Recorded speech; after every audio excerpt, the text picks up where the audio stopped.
Og svo vissi ég náttúrulega ekkert hvað ég var að gera, þannig ég ákvað bara að elta einhvern gæja sem mér fannst lítið út fyrir að vera algjörlega með þetta. Hann var með gelbelti utan um sig og einhverja brús og ég bara, á, þessi gæi pottþétt með þetta. Ég er alveg safe ef ég bara er fyrir aftan.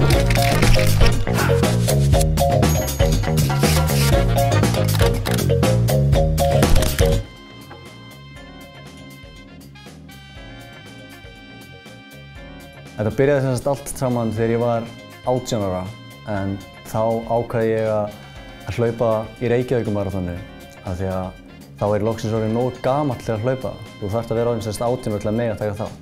Ég ætlaði bara að gera þetta svona til að checka eitthvað af listanum, bara ok, búinn að hlaupa maraþon.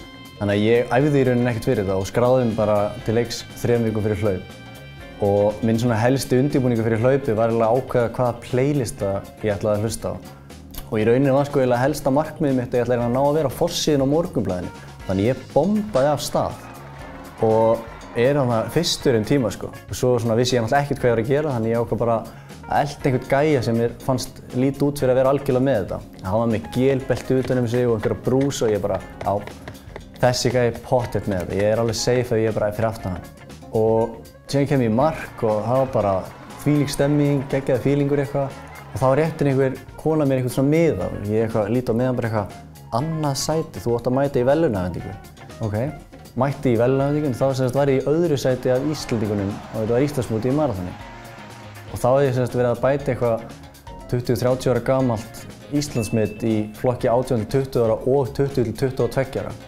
Þegar ég hljóp á tímanum 2:55 í maraþoni. Eftir þetta þá byrjaði fólk meira í kringum með að segja heyrðu, þú ættir að fara að einbeita þér hlaupin, prófa hlaupin. En ég einhvern veginn bara hugsaði mér bara, hvernig væri þetta? Ég hleyp á hlaupaæfingu, hleyp síðan á meðan ég er á hlaupaæfingunni og ég á svo hleypi heim á hlaupaæfingunni. Og hvað er á dagsdaginn eftir? Já, meiri hlaup. En síðan eitthvað svona 2 árum seinna þá ákvað ég að prófa og mætti á hlaupaæfingu. Og eiginlega bara frá fyrstu æfingu var ég bara seldur. Þannig að þetta sport var í rauninni bara eitthvað mest gefandi sem ég hef komið í tæri við og mæli með einhvern veginn að bara allir prófi.